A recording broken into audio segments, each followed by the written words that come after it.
मौन क्यों है माधव? क्यों आप हर बार उस योद्धा का अंत कर देते हैं जो इस युद्ध का अंत कर सकता है? क्यों माधव, क्यों? जिसे हम अंत समझते हैं वो एक नया प्रारंभ होता है बारबरी। जिसे हम काया का अंत समझते हैं वो कायांतरण होता है। और जिसे तुम एक योद्धा का अंत समझ रहे हो वो एक नए परिवर्तन का प्रारंभ है। उचित कहा माधव। हर अंत में ही एक नया प्रारंभ है, परंतु यह आवश्यक नहीं कि हर अंत के पश्चात एक नया परिवर्तन जन्म ले, क्योंकि कभी कभी एक अंत एक प्रतिशोध को जन्म देता है, और वो हो चुका है। एक नया प्रतिशोध जन्म ले चुका है माधव।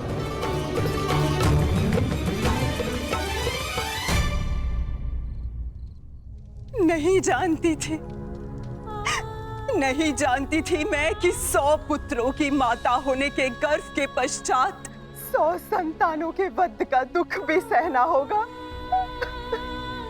यही प्रश्न मेरे मन में बार बार उत्पन्न होता है गांधारी।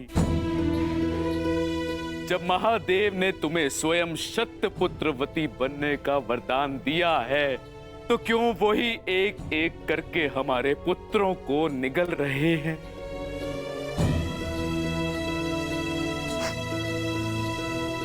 उत्तर मिलेगा आर्य, इस प्रश्न का उत्तर भी अवश्य मिलेगा।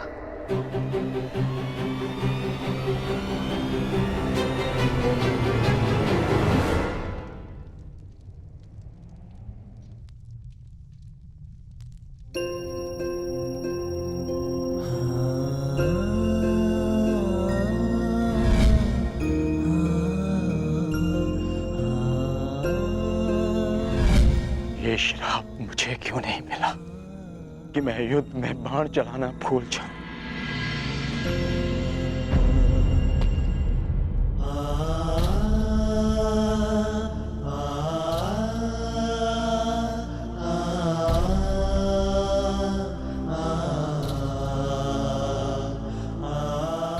ये कैसा युद्ध है माधव, कैसा युद्ध? न्याय के लिए हमने अपने ही ज्येष्ठ का रक्त बहा दिया, और क्या बलिदान मांग रहा है ये महायुद्ध हमसे? कब होगा, कब होगा इस महाविनाश का अंत माधव, कब होगा? माधव, कुछ समझ नहीं आ रहा। धर्म और वचन का पालन करते करते ये हमसे क्या अधर्म हो गया? मैं तुम सबके मन की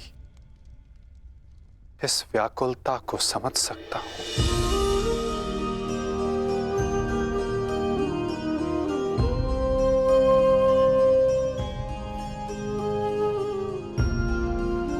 तुम सब इतने समय से इस सत्य से वंचित थे, किंतु इसका कारण स्वयं तुम्हारे ज्येष्ठ थे। और जब सत्य समक्ष आया तो बहुत विलंब हो चुका था।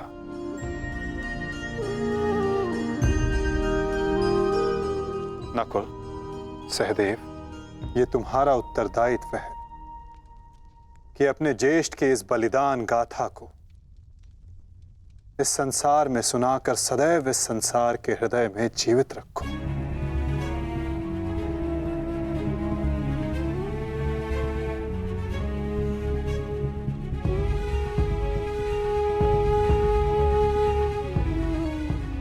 पार्थ, तुम्हारे ज्येष्ठ अंगराज कर्ण सदैव इस युद्ध के प्रारंभ से पूर्व अपना अंत जानते थे। वो इस युद्ध का परिणाम भी जानते थे पार्थ।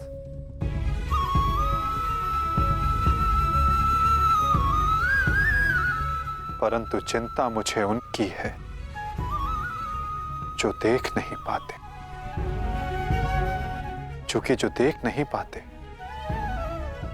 उनकी इच्छाओं का परिणाम बहुत घातक सिद्ध हो सकता है।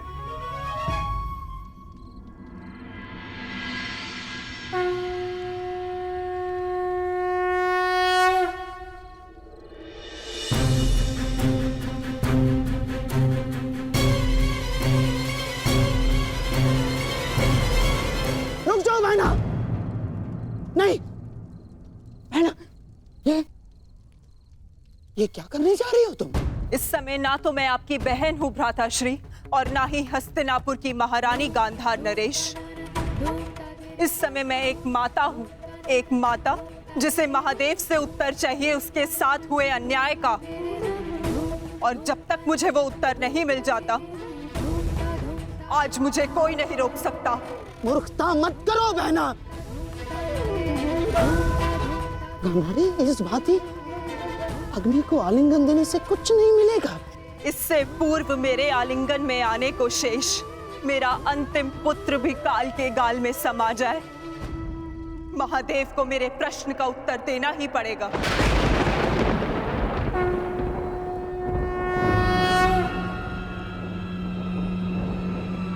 नहीं बहना, मैं तुम्हें ऐसा नहीं करने दूंगा। नहीं करने दूंगा मैं तुम्हें ये सब कुछ ना।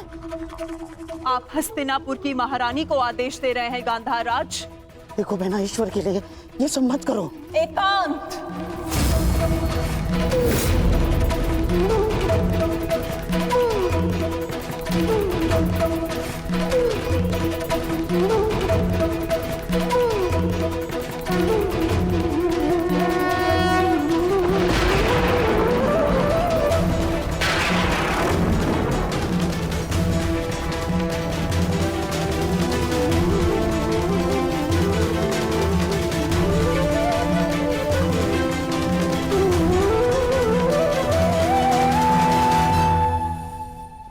संहार के देव है ना महादेव, तो आज मैं स्वयं को संहार करके आपको प्रस्तुत करती हूँ।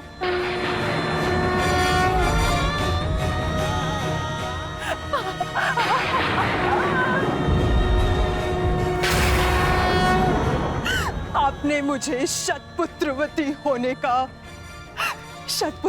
होने का वरदान दिया था महादेव, परंतु आज मैं आपसे ये जानना चाहती हूँ, क्यों आपने मेरा जीवन अभिशाप बना डाला महादेव?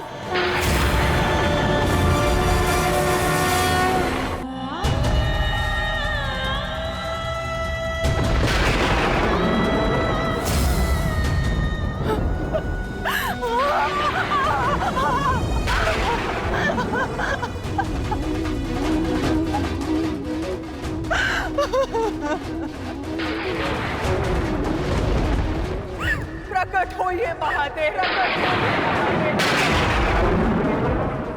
प्रकट होइए। आपने मेरे जीवन को एक जीती जागती चिता बना डाला है।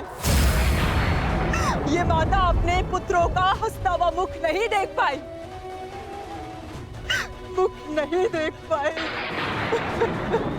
परंतु उनकी चिताओं की अग्नि को अनुभव किया है महादेव। या तो आप अपने उत्तर से मेरे मन को शीतलता दीजिए, अन्यथा मुझे जीते जागते जल जाने दीजिए।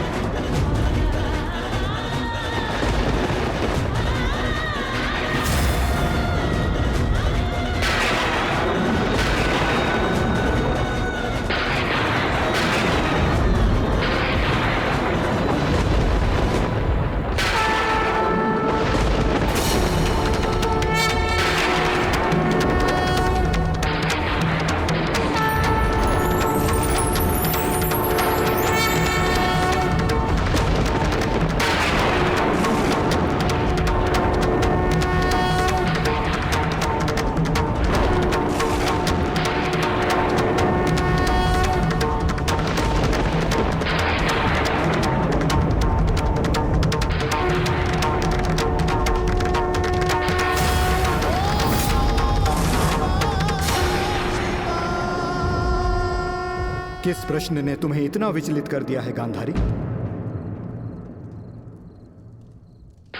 अन्याय ने मुझे विचलित किया है महादेव, वो अन्याय जो आपने मेरे साथ किया। मेरे 100 पुत्रों के वरदान को 100 पुत्रों के नाश के अभिशाप में बदल दिया है उन पांडवों ने। बोलिए महादेव, बोलिए, ये कैसी नीति है आपकी? ये तो नियति है गांधारी। हर एक के जन्म के साथ उसकी मृत्यु निर्धारित होती है। उसे लेके मनुष्य विचलित हो सकता है, परंतु ना ही ये अन्याय है और ना ही प्रतिशोध का कारण। नहीं महादेव, मैं ना तो यहाँ प्रतिशोध के लिए आई हूं और ना ही प्रतिकार के लिए।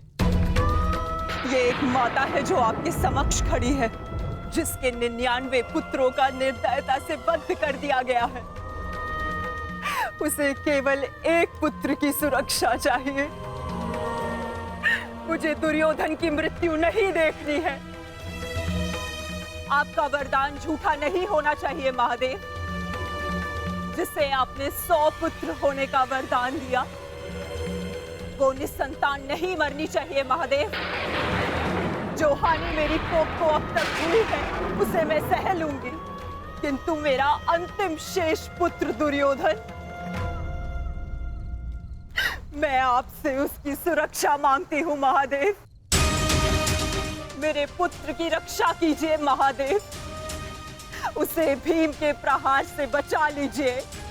पांडवों को अस्त्र देने वाले महादेव, यदि आज मेरे पुत्र को ढाल नहीं देंगे तो मैं स्वयं आज अपने प्राण उसके लिए समर्पित कर दूंगी।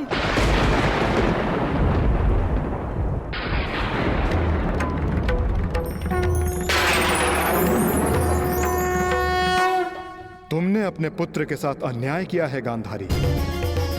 एक माँ अपनी संतान को देख देख जितनी प्रसन्नता पाती है, उसकी संतान अपनी माँ की दृष्टि से उतनी ही शक्ति भी पाती है। परंतु मैं कुछ समझी नहीं महादेव। तुम्हारे पुत्र की सुरक्षा अब तुम्हारे हाथ है गांधारी। वर्षों से आंखें बंद करके जो तप अर्जित किया है, उसका प्रयोग करो। तुम्हारी दृष्टि तुम्हारे पुत्र के शरीर को वज्र का बना देगी।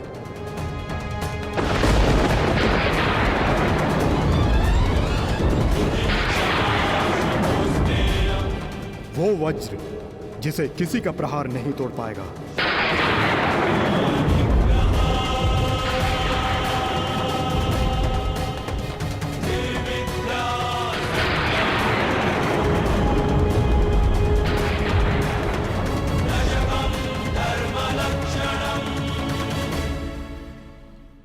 ये आपने क्या कर दिया महादेव?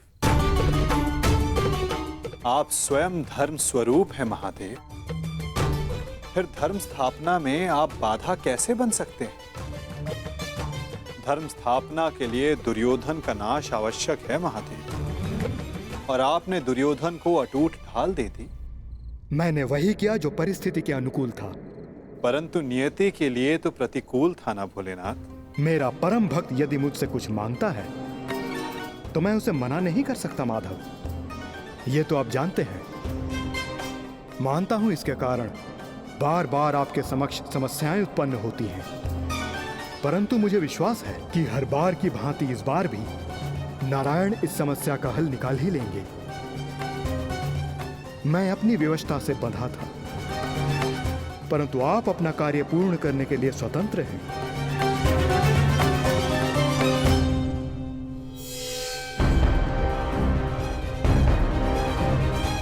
नियति के अनुकूल पर नीति के प्रतिकूल।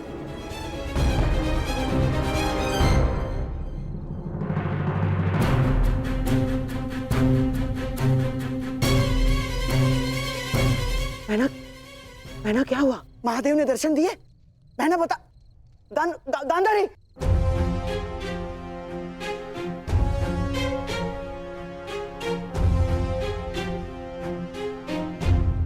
महारानी। दासी, युवराज दुर्योधन से कहिए मैंने उन्हें अपने समक्ष प्रस्तुत होने का आदेश दिया है, तुरंत।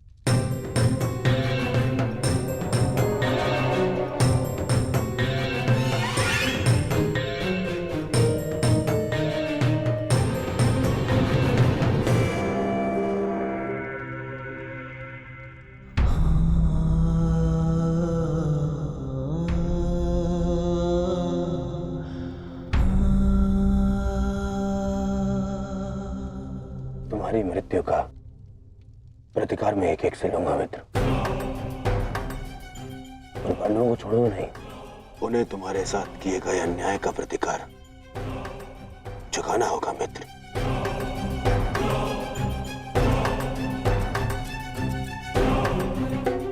युवराज दुर्योधन, मैं मद्राज आज तक किसी के सामने नहीं झुका, परंतु आज मैं अपना सर झुकाकर अपनी भूल को स्वीकार करने आया हूँ।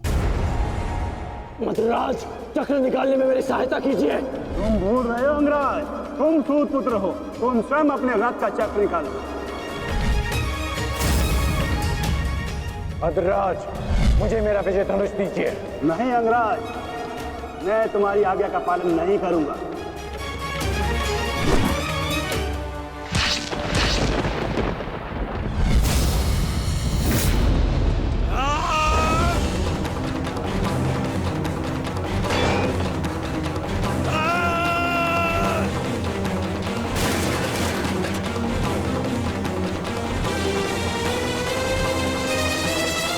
लज्जा नहीं आती है आपको? जिस कर्म को करने के पश्चात मृत्यु मांगनी चाहिए, उसके लिए क्षमा मांग रहे हैं आप। ऐसे कर्म को करने के पश्चात आपका अब साहस कैसे हुआ मुझसे क्षमा मांगने के लिए? चक्ररथ को निकालने में सहायता की होती, विकर्ण को उसका विजय धनुष दे दिया होता, तो आज एक धनुर्धारी मरता, परंतु वो कर्ण नहीं अर्जुन होता। आपने अपनी व्यक्तिगत शत्रुता मिटाने के लिए एक योद्धा के कर्तव्य से विश्वासघात किया। मन तो करता है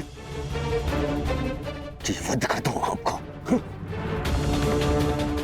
आप जानते हैं क्या मद्रराज, ये आपका झुका हुआ सर, ये आपके लिए सबसे बड़ा दंड है।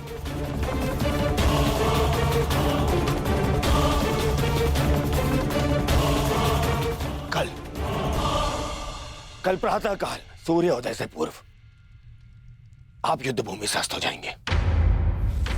मैं आपका मुख नहीं देखना चाहता।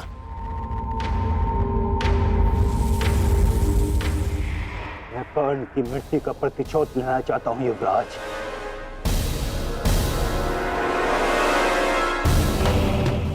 आप लेंगे प्रतिशोध? मैं लूंगा प्रतिशोध, और उसके लिए मुझे आपकी आवश्यकता नहीं है।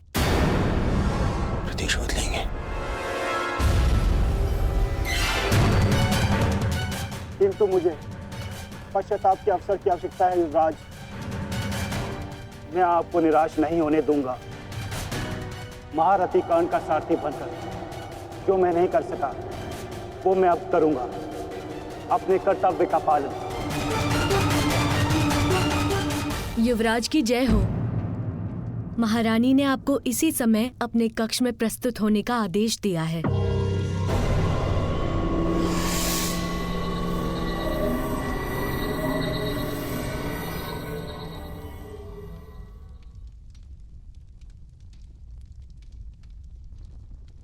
पिताश्री, माता ने यूं अचानक मुझे स्मरण क्यों किया? इस समय एक माता केवल अपने पुत्र से बात करना चाहती है पुत्र, इसके अतिरिक्त मुझे कुछ ज्ञात नहीं।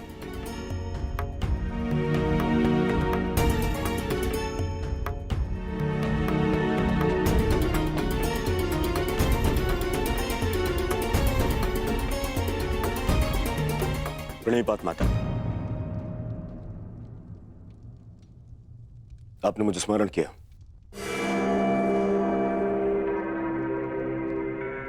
हाँ पुत्र, स्मरण किया, क्योंकि मैं तुम्हारा मरण नहीं देख सकती। संपूर्ण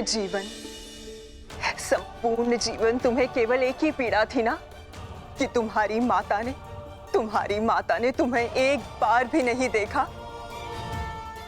स्मरण है दुर्योधन, युद्ध प्रारंभ होने से पूर्व तुमने कहा था, युद्ध से पूर्व एक बार,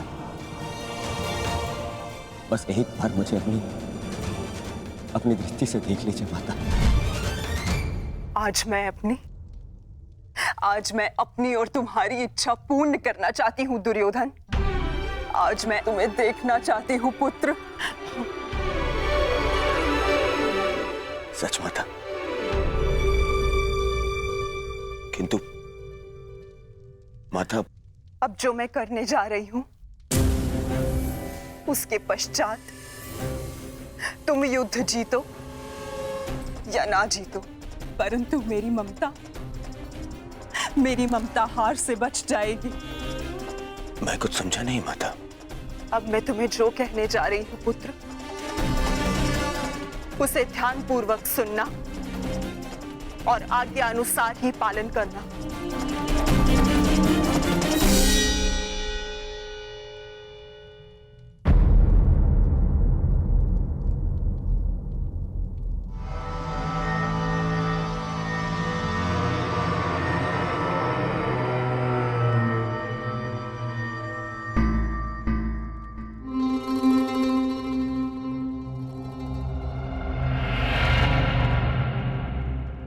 दुर्योधन,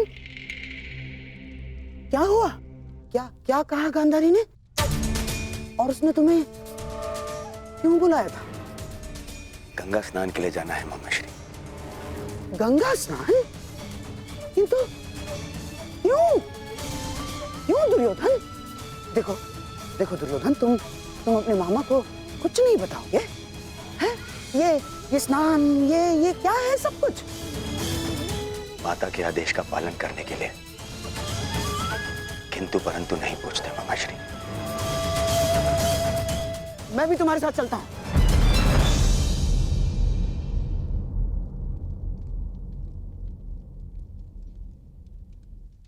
नहीं मामाश्री, ये यात्रा मुझे अकेले करनी है।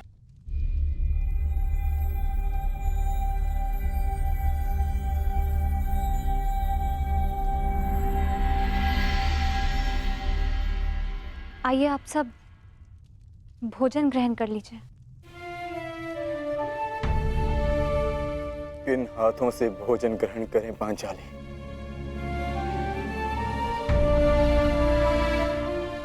इन हाथों से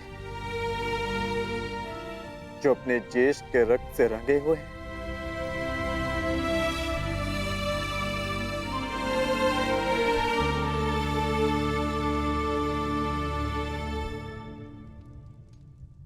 जाओ पार्थ, जाकर विश्राम कर लो। कल प्रातः पुनः युद्ध प्रारंभ होगा और उस युद्ध के लिए सज्ज रहना होगा तुम्हें। परिवर्तन के लिए ज्येष्ठ ने अपना जीवन त्याग दिया। कुछ परिवर्तनों को लाना नहीं होता पार्थ, उन्हें होने देना होता है। तुम अपना कर्तव्य करो पार्थ। फल हो या परिवर्तन, जो भी होगा स्वयं होगा।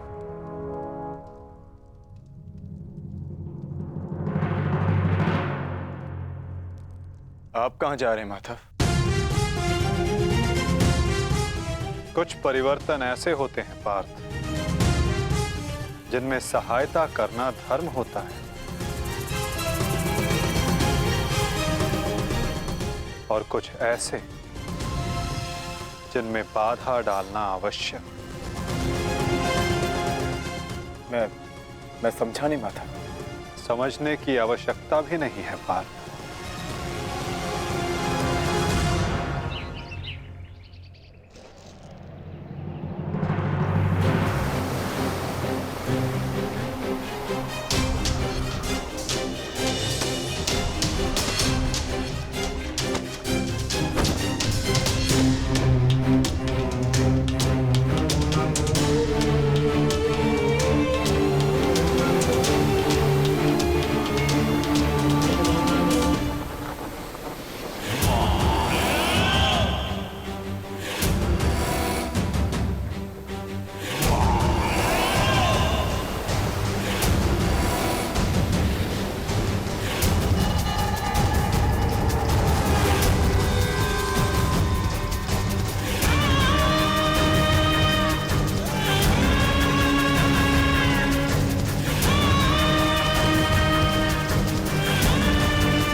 मैं यहां से चलकर जाऊंगा। क्षमा करना युवराज, किंतु माताश्री का आदेश है। मुझे पूर्णतः निर्वस्त्र होकर उनके समीप जाना है। परंतु यहाँ से महल तक का मार्ग बहुत लंबा है प्रभु। आपको कुछ पहनना होगा। अगर प्रजा की दृष्टि में आए तो राजवंश उपहास का भाजन बनेगा।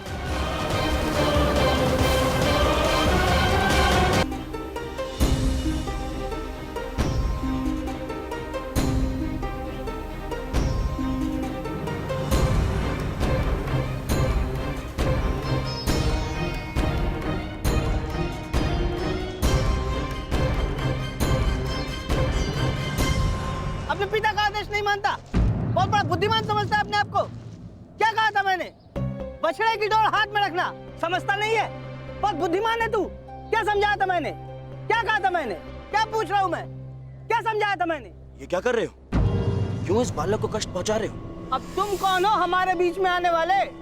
ये मेरा पुत्र है, मैं जो चाहे इसके साथ वो करूं। तुम हमारे मध्य में आने वाले कौन होते हो? मैं हस्तिनापुर का युवराज हूँ।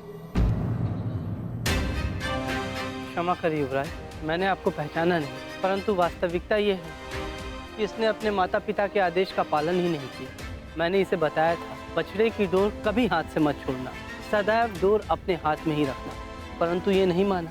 इसने बछड़े की डोर को अपने हाथ से छोड़ दिया और बछड़ा खो गया। अब आप ही बताइए मैं क्या करूं? परंतु आप इस भांति अर्धनग्न अवस्था में। मेरी माता का आदेश है। देख, सीख इनसे कुछ। हस्तिनापुर के युवराज होते हुए भी अपने माता पिता के आदेश का अक्षरशः पालन करते हैं। धन्य हैं आप युवराज। माता पिता के आदेश का अक्षरशः पालन करना, माता पिता ने जो भी कहा है, जैसा भी कहा है, उस कार्य को उसी अनुरूप करना कोई आपसे सीखे युवराज। पुत्र, तुम्हारे पिता उचित कह रहे हैं। तुम्हें अपने माता पिता की बात माननी चाहिए।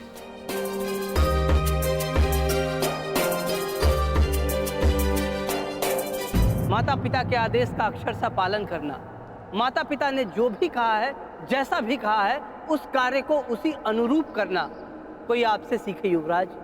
धन्य हैं आप युवराज।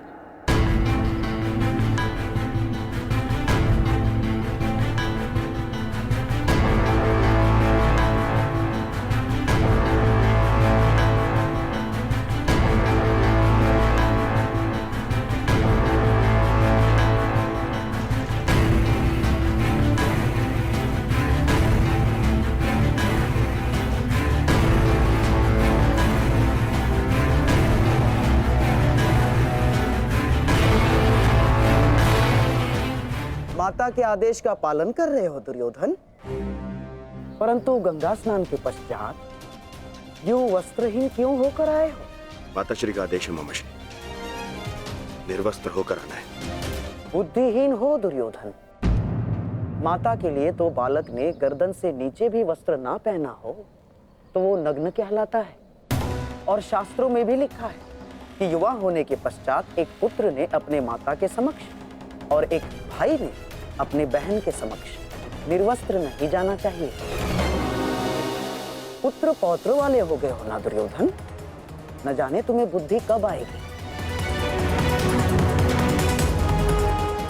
माता के समक्ष यूं अवघड़ बनकर जाओगे?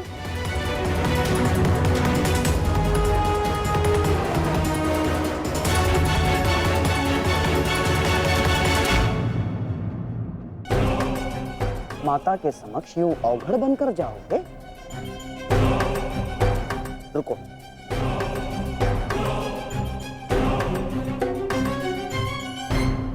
लो, कम से कम इसे अंगवस्त्र बनाकर धारण करो। लो दुर्योधन।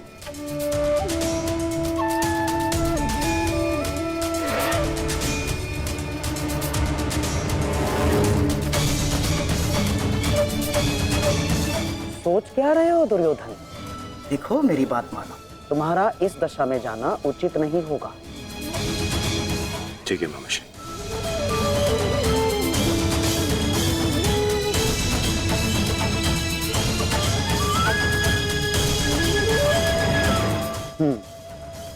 अब जाओ और अपनी माता के आदेश का पालन करो।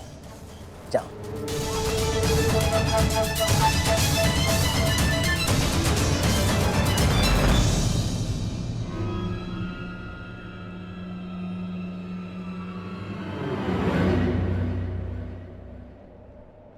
कहां से आ रहे हैं युवराज? तुम यहाँ क्या कर रहे हो वासुदेव? और इससे तुम्हें क्या कि मैं कहां से आ रहा हूं? मेरा कुछ नहीं युवराज, परंतु जब आपकी माता ने अपने समक्ष आपको नग्न अवस्था में आने का आदेश दिया है, तो फिर आप ये पहनकर क्यों जा रहे हैं? उस अवस्था में जाइए जिस अवस्था में आपको आपकी माता ने बुलाया है।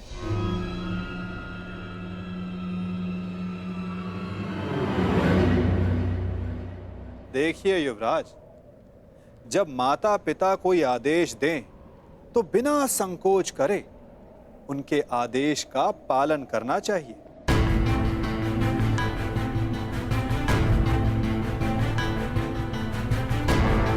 किंतु तुम्हें माता के आदेश के बारे में किसने बताया? नहीं, तुम छलिए हो। तुम फिर से अवश्य मुझे किसी छल में बांधना चाहते हो। मेरी माता के सामने मुझे लज्जित करवाना चाहते हो।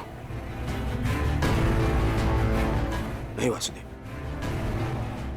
नहीं, मैं अब तुम्हारे किसी भी छल में नहीं आने वाला। चले जाओ यहां से। मैं तुम जैसे छलिए की एक बात नहीं मानूंगा।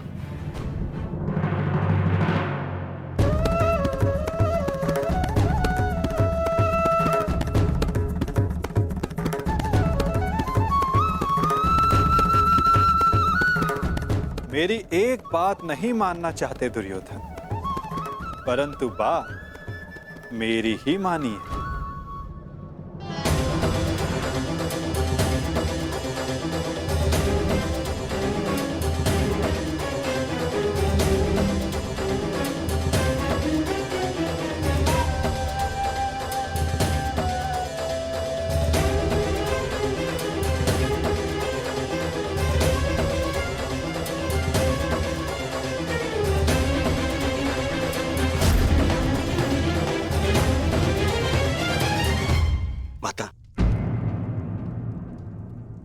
मैं आपके आदेश अनुसार गंगा स्नान करके आ गया माता।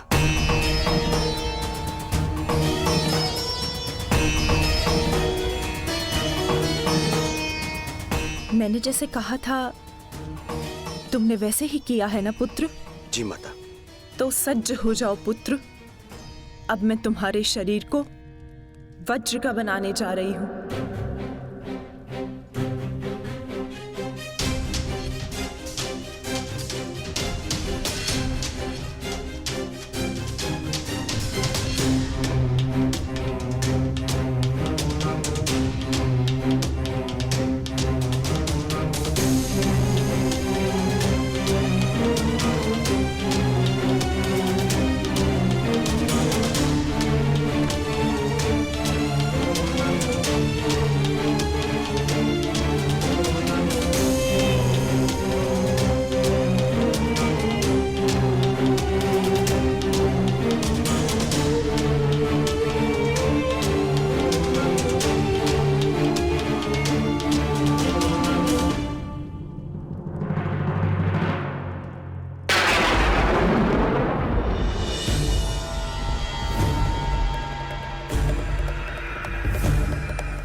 ये संकेत है कि कुछ बड़ा होने जा रहा है गुरुपुत्र।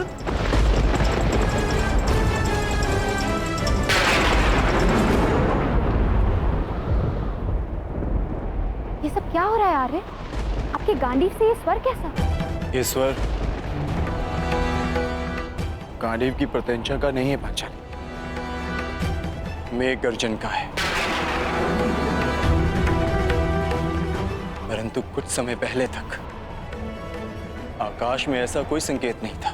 मुझे भी समझ नहीं आ रहा, जैसे आकाश में वज्र खड़क रहा हो और प्रतीत होता है कि इंद्रदेव की दृष्टि टेढ़ी हो गई है। नहीं विकोदर, ये संकेत है कि किसी की दृष्टि कई वर्षों के पश्चात किसी पर पड़ी है।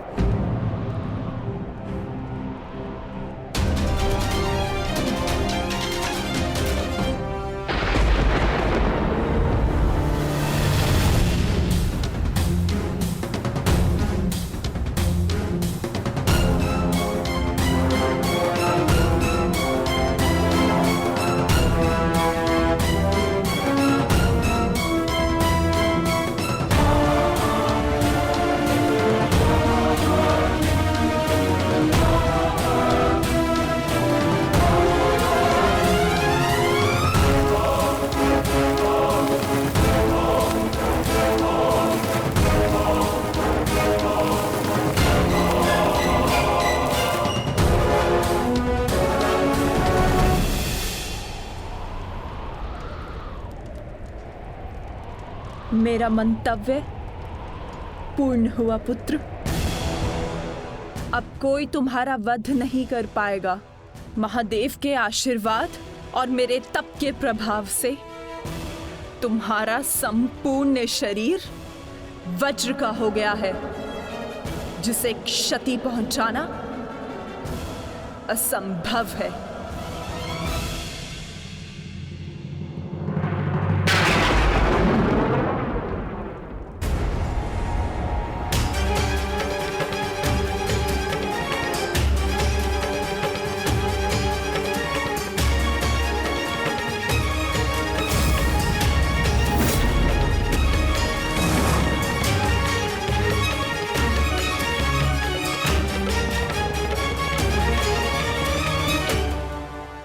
किया दुर्योधन, मैंने तुम्हें निर्वस्त्र होकर मेरे समक्ष प्रस्तुत होने का आदेश दिया था, तो तुम क्यों ये अंतर्वस्त्र पहनकर आए? बहना, क्या हुआ? क्या हुआ? क्या हुआ बहना? महादेव के वरदान का उपयोग करने के लिए मैंने दुर्योधन को निर्वस्त्र मेरे समक्ष प्रस्तुत होने का आदेश दिया था, ताकि इसका सारा शरीर वज्र का बन जाए। परंतु ये क्यों किया दुर्योधन? ऐसा क्यों किया?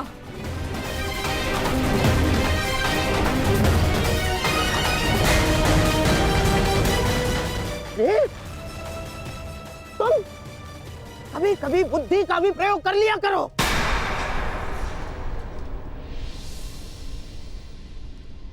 क्या कह रहे हैं मामाश्री? आप ही ने तो मुझसे कहा था कि माता के समक्ष पूर्णतः निर्वस्त्र होकर नहीं जाना चाहिए। आप ही ने कहा था। मैंने कहा? मूर्ख हो गए हो तुम। मैं कब मिला तुमसे? और ये सब कुछ मैंने नहीं कहा है तुमसे।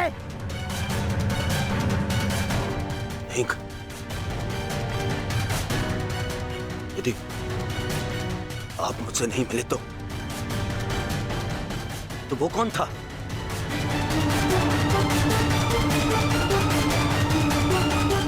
आपके पश्चात मुझे वो छलिया वासुदेव मिला था।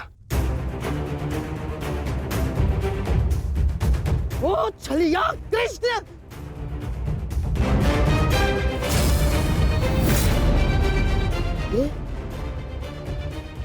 ये सब उस छलिए का किया धरा है दुर्योधन। मैं यहाँ से चलकर जाऊंगा, माताश्री का आदेश है। परंतु यहाँ से महल तक का मार्ग बहुत लंबा है प्रभु, आपको कुछ पहनना होगा। परंतु आप इस भांति अर्धनग्न अवस्था में। मेरी माता का आदेश है माता पिता के आदेश का अक्षरशः पालन करना कोई आपसे सीखे युवराज। माता के समक्ष यूं अवघड़ बनकर जाओगे? लो, इसे अंगवस्त्र बनाकर धारण करो। जब आपकी माता ने अपने समक्ष आपको नग्न अवस्था में आने का आदेश दिया है, तो फिर आप ये पहनकर क्यों जा रहे हैं? उस अवस्था में जाइए जिस अवस्था में आपको आपकी माता ने बुलाया है।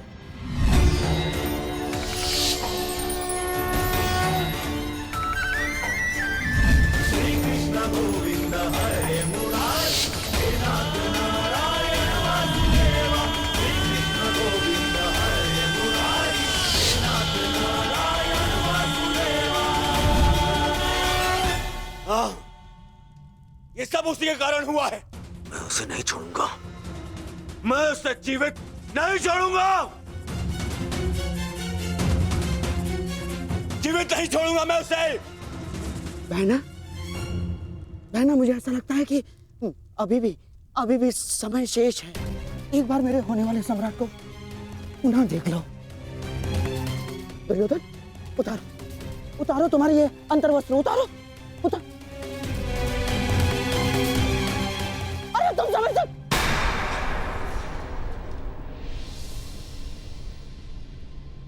कुछ नहीं बचा अब, कुछ नहीं बचा। वर्षों से संचित किया तप मैंने समाप्त कर दिया है भ्राताश्री। इसके पश्चात कुछ नहीं हो सकता।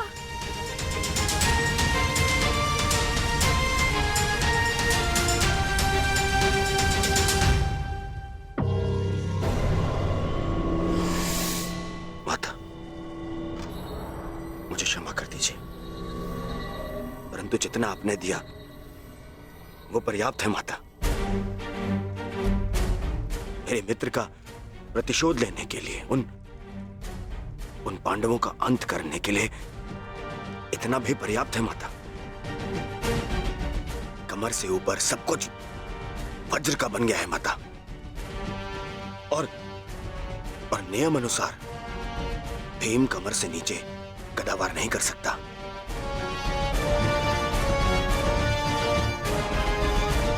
आप चिंता मत कीजिए माता।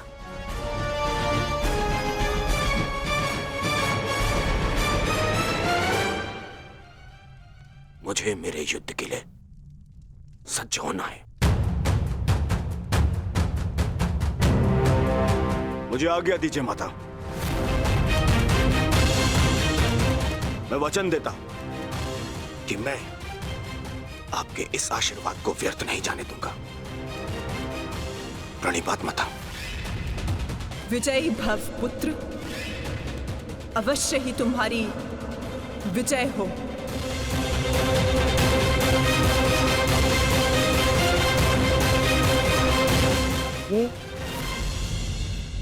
ये सारा खेल उस छलिए कृष्ण का रचा हुआ है बहना। इसीलिए इस समय उसके मस्तिष्क में कोई ना कोई चाल तो अवश्य चल रही होगी। आप कहना क्या चाहते हैं भ्राताश्री? इसने जरासंध जैसे महायोद्धा के 2 टुकड़े करवा दिए।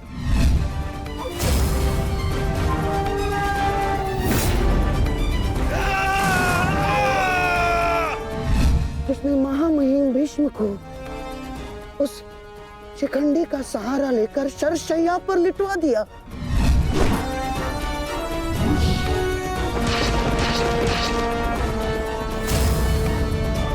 जिसने महाधनुर्धर अंगराज कर्ण का वध करवा दिया बहना। मुक्त करो अंगराज को पार्थ, अंजलि का अस्त्र का प्रयोग करो।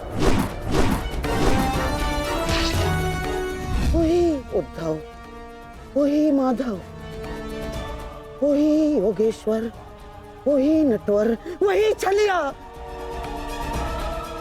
उसके मस्तिष्क में इस समय कोई न कोई योजना अवश्य चल रही होगी। नहीं, इस बार मैं कृष्ण को कोई छल नहीं करने दूंगी। समय आ गया है। आज के महायुद्ध के लिए सज्ज हो जाओ।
ये गांडीव इतना भारी लग रहा है माधव कि उठा ही नहीं उठ रहा। हाँ माधव, ज्येष्ठ की मृत्यु के पश्चात शस्त्र भारी हो गए हैं। शस्त्र भारी नहीं हुआ है विकोदर, तुम्हारा मन भारी हो रहा है।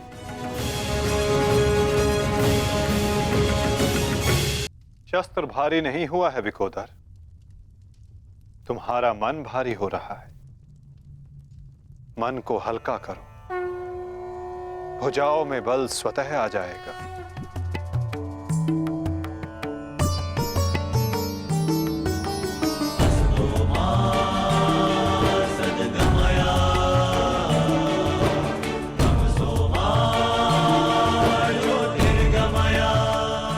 तुम सब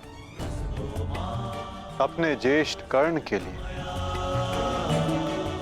उनके मन की इच्छा, उनके लक्ष्य को पूर्ण करके अपने मन को हल्का कर सकते हो।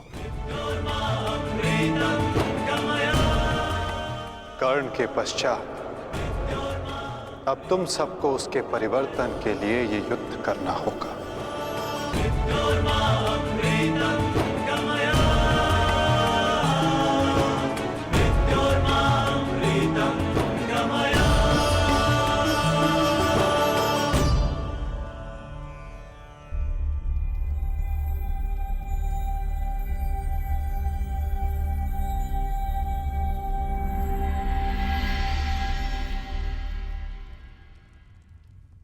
तुम्हारे ज्येष्ठ कर्ण का लक्ष्य उचित था, किंतु मार्ग अनुचित था,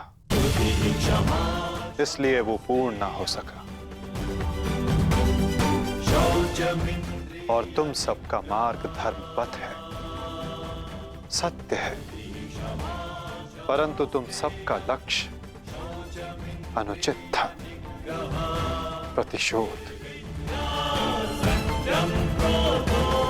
अब उचित मार्ग पे चलकर उचित लक्ष्य के लिए युद्ध करो, परिवर्तन के लिए युद्ध करो, और यही तुम्हारे ज्येष्ठ कर्ण के लिए सत्य में उचित श्रद्धांजलि होगी।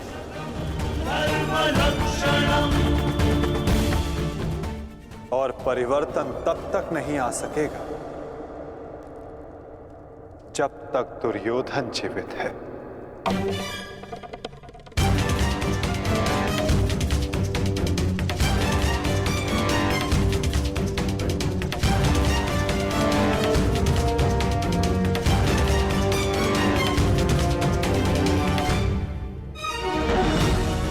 कर्ण के पश्चात अब भी युद्ध भूमि में कुछ अपने हैं जो तुम सब के विरुद्ध खड़े होंगे।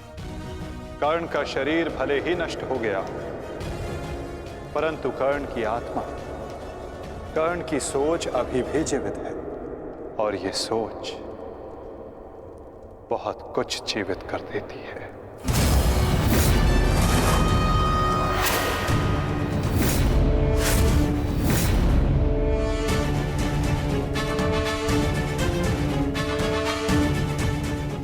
युद्ध का 18वां दिन।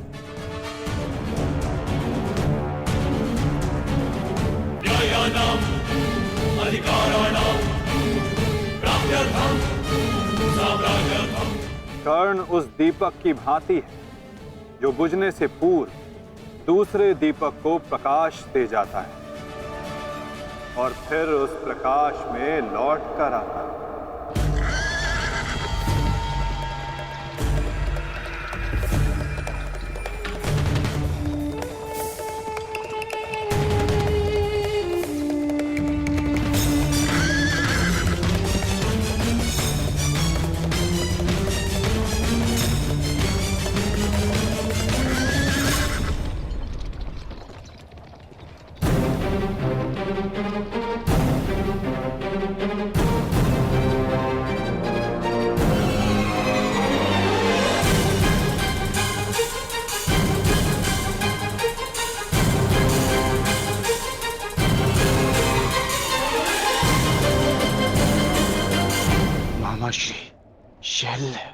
कहा था ना पार्थ, इस युद्ध में कुछ और अपने होंगे जो तुम्हारे विरुद्ध खड़े होंगे।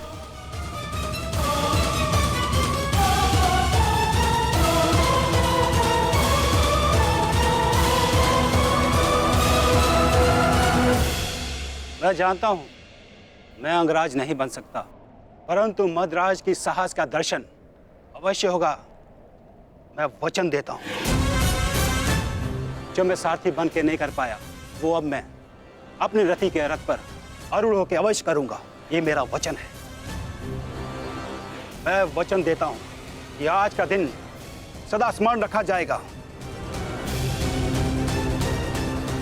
न बंधु न सखा, न बहन न कोई भांजा, आज शल्य के लक्ष्य में कोई बाधा नहीं बनेगा। आज शल्य प्रायश्चित करेगा एक महान योद्धा के मृत्यु के सहायक होने के अपराध में। आज शल्य प्रायश्चित करेगा अपने अपराध का।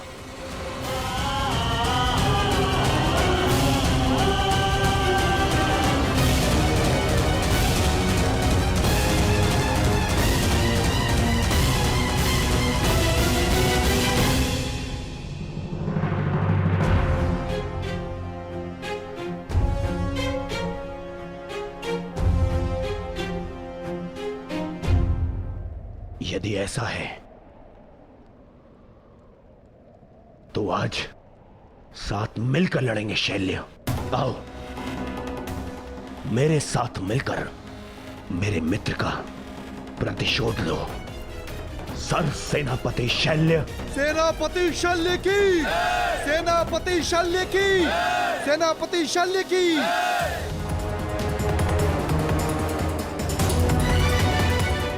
आज तुम बाण होगे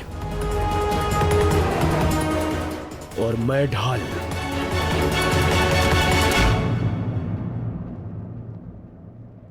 मित्र कर्ण के लिए और ये मेरे पश्चाताप के लिए।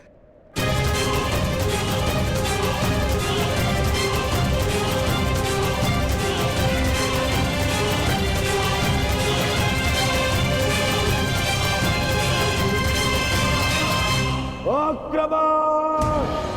आक्रमण!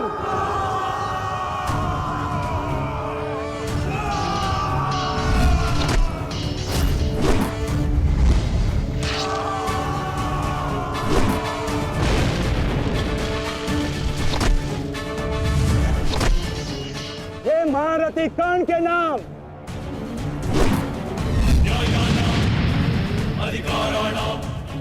ये मित्र कर्ण के लिए।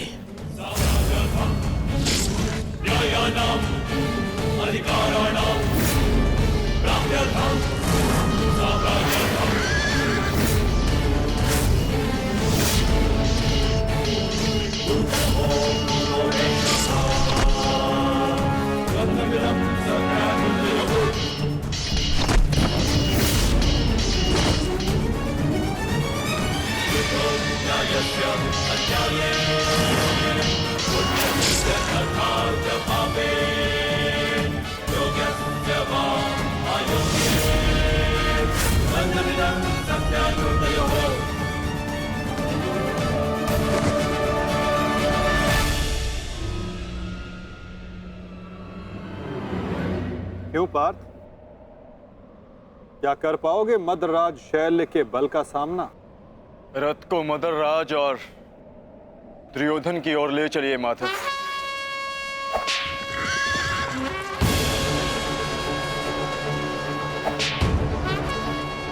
आरती उस ओर चलो।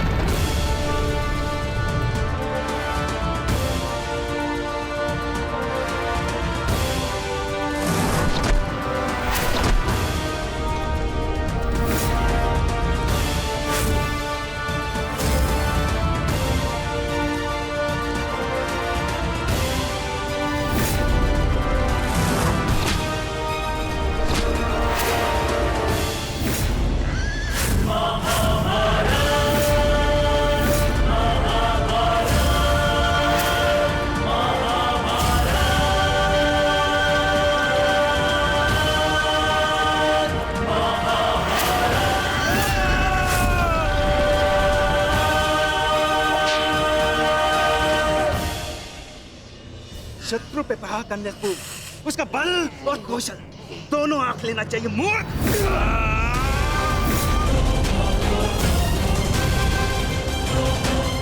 शल्य के समक्ष क्रोध करने वाला आधा बल खो लेता है। इस जोड़ी को ही नहीं, आज मैं दोनों के शरीर को ही तोड़ डालूंगा।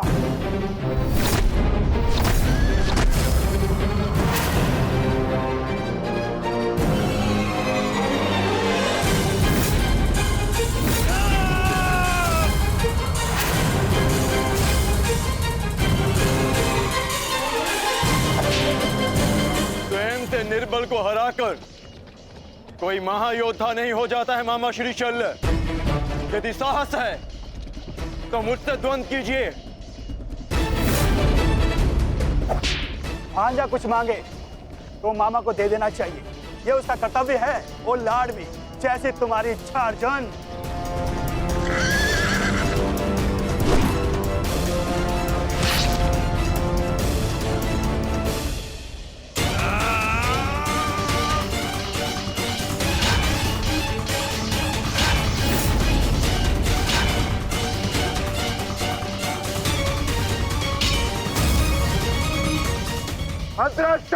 अपना लक्ष्य भूल गए विकोधर।